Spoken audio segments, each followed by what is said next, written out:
Bueno, como siempre, a nosotros nos da muchísimo gusto recibirlos en nuestras pláticas.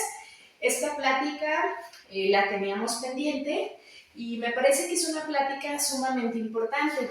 Hay que aclarar que vamos a subir un video referente al tema para que les quede más claro sobre uno de los más de 500 casos que vemos aquí que se parecen muchísimo. ¿Y por qué se parecen? Por casualidad no, sino porque tienen una vía en común y esta vía es una vía de fisiopatología que si nosotros la sabemos identificar como profesionales de la salud o la sabemos entender como pacientes, podemos interrumpirla y a partir de ahí trabajar para recuperar nuestra salud y para evitar las complicaciones con que conlleva esto.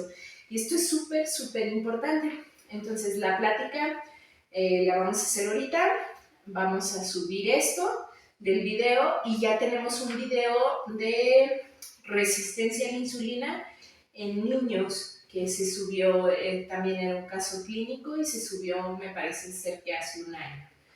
Pero es súper relevante mencionar primero que el tema ahorita sería resistencia a la insulina, pero la resistencia a la insulina también va a conllevar a síndrome metabólico y obviamente de aquí a que se desarrolle el síndrome metabólico puede ser un síndrome metabólico incompleto y puede presentarse desde niños en adultos o adultos mayores. Y también en el caso de las mujeres, pues esto va a llevar a un síndrome de ovarios poliquísticos y mencionar que ya no se requiere como antes cumplir con tantos quistes ováricos, la detección de tantos quistes ováricos para hacer ese diagnóstico, sino que si se tienen los otros criterios se puede llegar a este diagnóstico y si se comprende la fisiopatología, pues más aún. Bueno, entonces tratando de hacer esto como más simple, por si hay quienes nos escuchan no son profesionales de la salud, pues no se asusten, o sea, realmente es como más comprensible. Nosotros en las pláticas pasadas que hemos estado dando pueden encontrar este esquemita que ya les mencionábamos que se ve muy simple porque consideramos que tenemos una muy buena capacidad de sintetizar la información. ¿Por qué decimos esto? Pues porque llegar a este esquemita que parece muy simple engloba más de 500 casos de los pacientes, la fisiopatología que los llevó a toda esta serie de complicaciones y nos llevó 18 años con más de 100 artículos que lo respaldan. Entonces, pues sí es una muy buena capacidad de síntesis y de estructurar para que les sea fácil a ustedes. ¿Y por qué lo mencionamos? Pues para que valoren el trabajo y sepan que el escuchar y estudiar o analizar estos videos les puede ahorrar mucho tiempo de buscar esta información. Igual si requieren algo muy específico, se los hacemos llegar, nos contactan y con muchísimo gusto. Bueno, lo que vamos a empezar mencionando es no normalizar, ¿sí? Que nosotros veamos muy común que hay sobrepeso, que hay obesidad, pero eso no es normal, porque cada vez que nosotros normalizamos, el problema es que lo que estamos haciendo es quitarnos una responsabilidad de actuar, es decir, es que mi familia tiene sobrepeso u obesidad y yo por eso tengo sobrepeso u obesidad y pues ya qué puedo hacer, ¿no? O sea, no, las cosas no son así, eso no es normal, quizás sea común, pero sí puedes hacer muchísimas cosas. Ahora, lo que va en juego es tu salud, tu tiempo de vida y tu calidad de vida. Entonces yo creo que es una razón suficiente para empezar a actuar. El otro punto de no normalizar, vamos a ver qué no normalizar. En cuanto hablamos a resistencia, en cuanto hablamos de resistencia a la insulina, pues hay parámetros que nos ayudan a medirla. Uno de ellos es el índice HOMA, pero el índice HOMA nos habla, es un parámetro a nivel poblacional. ¿Lo podemos medir a nivel individual y nos sirve muchísimo? Sí, pero hay que saber que hay datos clínicos que tenemos que buscar y luego ya te apoyas en este índice. Es decir, para hacer el diagnóstico de resistencia a la insulina si tenemos un índice de 2, un índice coma de 2, 2.1, pues si nosotros tenemos los siguientes datos que vamos a estar mencionando, entonces sí podemos hacer este diagnóstico. Si nosotros no tenemos ningún dato clínico, pero tenemos un índice de coma de 3.5, de 4, incluso pues nos ha tocado aquí de 14, etcétera, y aunque el paciente no tenga diabetes como tal, porque es diferente la forma en que vamos a hacer el diagnóstico de diabetes que de resistencia a la insulina, nosotros pues utilizamos este parámetro y lo puedes medir en cualquier laboratorio. Obviamente requieres los niveles de insulina, niveles basales de insulina, los niveles de glucosa, y se hace este cálculo que es un índice HOMA, y a partir de ahí obtienes esta información. Pero aquí lo más relevante es vamos a buscar los datos clínicos, o sea, cuándo sospechar, porque podemos sospecharlos desde bebés. Y aquí hay que hacer hincapié que hay pacientes que van a tener estos datos y que nosotros tenemos que buscarlos, o familiares que tenemos que empezar a observarlos. Uno, los niños, los bebés, los niños, los adultos y los pacientes geriátricos no deben de tener ojeras, ¿sí? El tener ojeras no es signo de ser inteligente, no es signo de tener lombrices, no es signo de que es que el papá tiene las ojeras, por eso el niño nació con las ojeras. No, esto no es normal. Todo paciente o toda persona que tenga ojeras, ni es signo de que se la pasa leyendo, etcétera. Todo paciente que tenga las ojeras debe de acudir a una revisión médica. ¿Por qué generalmente, por ejemplo, los médicos suelen tener ojeras? Bueno, porque sí se desvelan muchísimo y eso conlleva un estrés físico, y el estrés físico, por medio de desencadenar una respuesta beta-adrenérgica donde libera hormonas como adrenalina, noradrenalina y cortisol, nos afecta a nivel del hígado, hace que se libere mucha glucosa y da resistencia a la insulina. Pero eso no quiere decir que sea normal, ¿sí? Aunque seas médico, aunque estudies muchísimo, pues hay que, si tienes ojeras, hay que tratarlas, ¿sí? Esto es súper importante. Otro de los datos que tenemos es la mayor pigmentación en áreas que son de la piel es más delgada, es más translúcida, y entonces a nivel de los nudillos, a nivel de las uniones entre pues, las articulaciones interfalángicas, a nivel del cuello, de los codos, podemos encontrar esta hiperpigmentación que obviamente si progresa, si es muy severa y genera el crecimiento de pliegues, pues la vamos a llamar acantosis nigricans. Pero si no, simplemente tenemos esa mayor pigmentación también, por ejemplo, en las cicatrices, esto no es normal. Esto, hasta demostrar lo contrario, es por resistencia a la insulina. Entonces, ¿qué quiere decir hasta demostrar lo contrario? Que necesitas una evaluación médica completa para definir si es por resistencia a la insulina o no. No puedes decir, ay no, es que yo la tengo así, porque es que yo soy así, yo nací así, desde chiquito me recuerdo así, o porque mi familia son así, o porque estudio mucho, o porque tengo lombrices, como ya les había mencionado, todas las cosas que vienen y nos dicen. Pues no, no es así. Es como pensar que tener los hongos en las uñas es normal. Es como ver un bebé, porque aquí vienen bebés incluso de meses, con sus uñas todas llenas de hongo, y decir que eso es normal en los bebés. O sea, obviamente eso no es normal. Y está pasando en ese caso, en la mayoría de los casos, por inmunodeficiencias, es decir, su sistema de defensas es deficiente y entonces sufren estas infecciones por los hongos que la mayoría de las personas tenemos la capacidad de defendernos. Ahora, a veces dicen, bueno, es que tengo esto porque voy al sauna. Ok, y de todas las personas que van al sauna, todos, exactamente todos tienen esos hongos. No, ¿por qué no? ¿Por qué usted sí o por qué algunos sí? Porque obviamente las defensas de estas personas no son las adecuadas. O es que voy a nadar, ok, y entonces todas las personas que van a nadar tienen el mismo problema que usted. No, entonces considere que sus defensas no son las adecuadas y tome acción, porque eso no es lo correcto. Entonces, dentro de las otras características hay algo que le llaman piel de gallina o hiperkeratosis pilar, que son como pequeñas mini espinillas que salen en el brazo o en el muslo y a veces abarcan más o abarcan la espalda. Esto es muy importante. Hay cremas dermatológicas específicas que tienen, algunas de estas tienen urea, etcétera, pero el problema no es eso, sino que es un signo de que hay resistencia a la insulina y hay que quitarlo desde la base, ¿sí? O sea, la crema sí te va a ayudar y puede acelerar el proceso de quitarlo y es bueno a nivel estético, pero la crema sola no va a evitar que con el tiempo puedas desarrollar una diabetes, que puedas desarrollar el síndrome metabólico.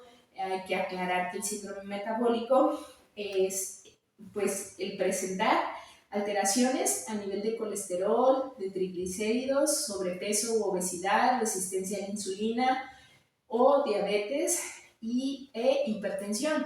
Entonces puede ser que cumplan algunos criterios, pero todavía no desarrollan la hipertensión o todavía no desarrollan la diabetes, entonces pudiéramos llamarlo como incompleto, pero eso no quiere decir que si nosotros no hacemos nada, se va a corregir por sí solo no se va a corregir, sino que la evolución va a ser a un síndrome metabólico completo y pues la realidad es que esto nos afecta hasta para un envejecimiento prematuro, nos afecta en que nos da riesgo para una edad metabólica avanzada y con ello nos da riesgo para embolias, infartos y después tenemos una población relativamente joven que le pasan muchas situaciones de salud que no comprendemos porque no las esperábamos a esas edades y nos ha tocado pacientes tan jóvenes de 30 y tantos años que tienen una embolia.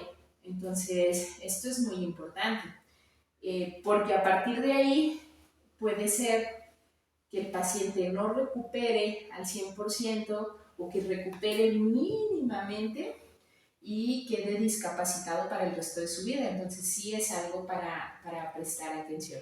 Bueno, dentro de las características de la resistencia a la insulina también hay una que es muy importante prestar atención, que es la irritabilidad. Y esto es importante porque, por ejemplo, podemos tener un adolescente que está teniendo resistencia a la insulina y no nos damos cuenta que es irritable por eso.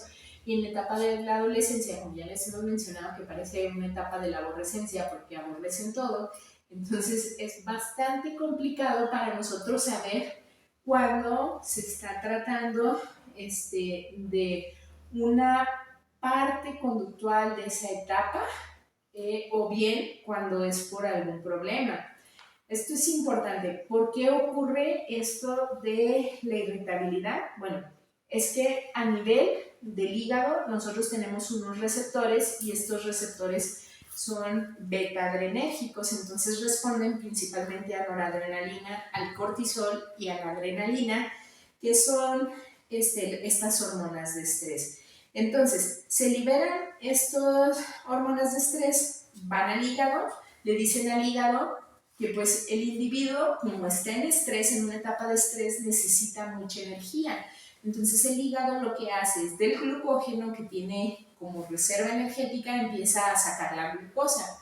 Y el páncreas libera mucha insulina. Pero entonces sale el pico de glucosa muy alto y le corresponde un pico muy alto de insulina. Y esto lo que hace es que genera unos periodos como de microhipoglicemias. Y en estos periodos en que baja mucho la glucosa, por respuesta a la insulina, el cerebro está en estrés. Por eso el cerebro se vuelve muy irritable. La persona, la mayoría de las veces, no se da cuenta que está irritable, sino es su entorno el que se da cuenta. Por ejemplo, si a mí me duele mucho la cabeza y me hacen preguntas, etcétera, aunque yo considere que estoy respondiendo de la misma forma que siempre, igual no lo estoy haciendo, ¿sí?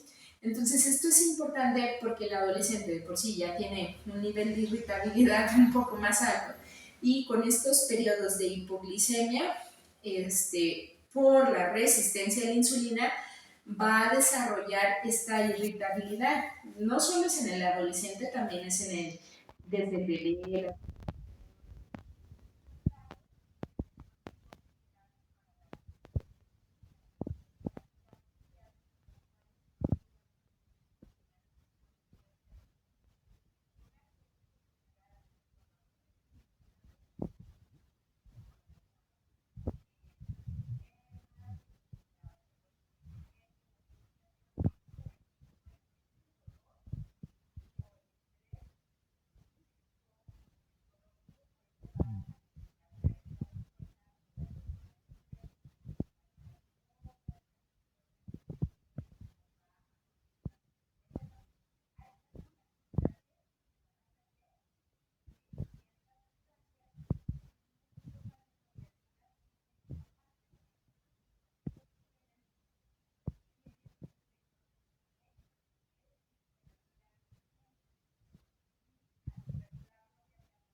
Del grado de severidad. Ahora, en un principio mencionábamos que la resistencia a la insulina puede ir hacia un síndrome metabólico y que de aquí también puede pasar, en el caso de las mujeres, hacia un síndrome de ovarios poliquísticos. ¿Cómo funciona esto? Es que a nivel del óvulo hay receptores para la insulina. Entonces, cuando tú tienes este desbalance de insulina, si tienes mucha insulina, no está funcionando como debería de funcionar, por eso se llama resistencia a la insulina, pero va a causar un desajuste en la cantidad de las hormonas. Entonces, esta desregulación hormonal nos va a llevar a los problemas que se suelen presentar en el síndrome de ovarios poliquísticos, como puede ser el acné, las irregularidades menstruales, el hirsutismo, que es la presencia del vello corporal, pero de características pues esperadas pues para los varones, ya sea las áreas o el grosor del vello o la cantidad también del vello corporal. Entonces esto es muy importante porque dependiendo de la severidad, la paciente va a presentar ciertos datos. Entonces puede ser que alguna paciente sus problemas principales no sean las irregularidades menstruales, pero sí lo sea el acné y el hirsutismo, o al contrario, que tengan irregularidades menstruales, que tengan los datos de resistencia a la insulina, la caída del cabello. Esto es súper importante. Otro de los datos que se suelen asociar no irían ligados a la resistencia a la insulina, pero van asociados porque tienen que ver con la hiperactivación beta-adrenérgica, y es que el paciente o la paciente suden mucho. Esto es muy importante porque dentro de los tratamientos, digamos que no siempre buscan la causa en todos los pacientes, no la encuentran en todos los pacientes, y lo peor es que a veces se ofrecen tratamientos que son pues sí, a lo mejor resolutivos, pero a un nivel, no a nivel de la causa, porque ni siquiera la encontraron. Y esto es súper importante, porque por ejemplo, cuando les ponen toxina botulínica para esto de la hiperhidrosis, eso no va a cambiar lo de la resistencia a la insulina, y ya mencionamos que van asociados. La caída del cabello, o sea, aquella persona que está teniendo hiperhidrosis, que suda muchísimo, que no sabe por qué, que trae las manos frías en la mayor parte del tiempo, que se le cae el cabello, que trae los datos de resistencia a la insulina, por mucho que le traten a nivel, digamos, local, pues esta parte de la hiperhidrosis, pues no le va a prevenir ni la caída del cabello, ni que progrese a diabetes. Entonces es muy importante encontrar la causa. Y obviamente cuando tú tienes una hiperactivación beta-adrenérgica, vas a sudar mucho porque tu sistema adrenérgico es el sistema de la huida. Entonces, como se activa, empieza a generar mucha energía, por eso sale la glucosa, por eso da esto de la resistencia a la insulina. Entonces, pues el paciente empieza a sudar, y esto es muy importante. Pueden checar el video previo que tenemos sobre, me parece que trastorno de déficit de atención e hiperactividad. Creo que en este fue el que mencionamos esto, pero sí pueden checarlo y ver cómo es la respuesta y ver el ejemplo de cuando tú te enchilas, cómo empiezas a sudar. O sea, no necesariamente estás corriendo cuando te enchilaste, pero empiezas a tener esta respuesta. Y es muy importante entenderlo, que tenemos que cambiar a una medicina que no solo se enfoque a los síntomas, sino que también busque la causa, y no solo la busque a ver si la encuentro, o sea, la busque hasta que la encuentre y trate la causa y trate el síntoma. Hay causas que obviamente no van a ser reversibles por completo, Pero, o sea, por ejemplo, una mutación genética, si no hay una terapia génica, probablemente no sea reversible por completo. Pero eso no quiere decir que no sepa la vía en donde está actuando y tú intervengas en algún punto de esa vía, de tal forma que la mutación o la variante genética no la vas a quitar, pero sí vas a interrumpir esa vía, vas a quitar los síntomas y vas a evitar que progrese hacia las otras enfermedades. Aquí es un punto súper importante que creo que como genetista pues me compete realmente hacer conciencia sobre ello, que muchas de las veces las condiciones genéticas son eso, condiciones genéticas, no enfermedades. No todo lo de genética es enfermedad.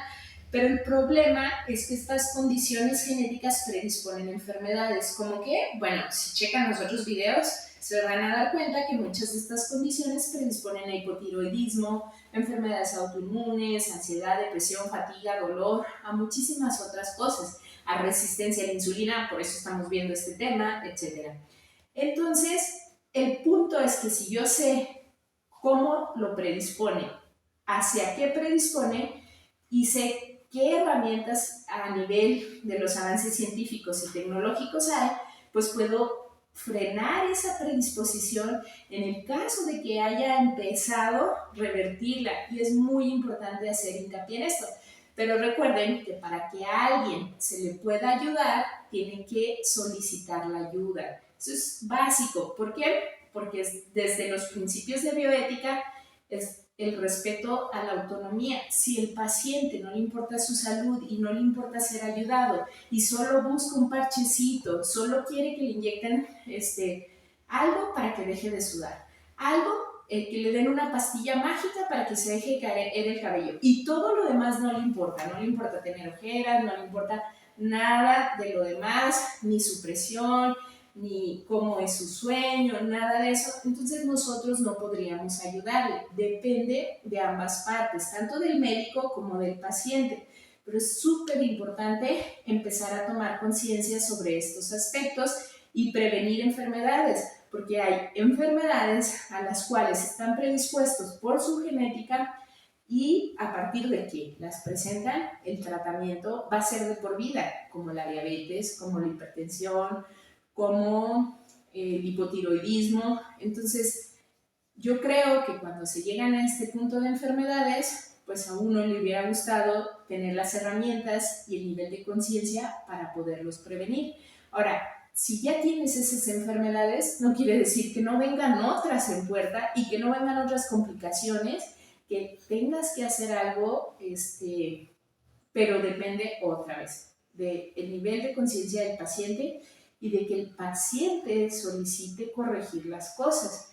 Entonces, por ello son estos videos, para que ustedes vean qué datos tienen, en qué punto, antes de que esto se complique, pueden intervenir. Y bueno, esa sería la información principal. También los invitamos, tenemos un proyecto de gastronomía. Estos son unos llaveros que cuando vienen a nuestras pláticas presenciales se los entregamos. Viene en nuestra página de www.odri-neurogenética.com, donde encuentran los programas, incluso el programa de radio internacional. Y también viene la página de chefs de alta cocina, donde independientemente si les gusta o no cocinar, supongo que les gusta comer y que les sería de mucha utilidad. Y bueno, muchas gracias y hasta luego.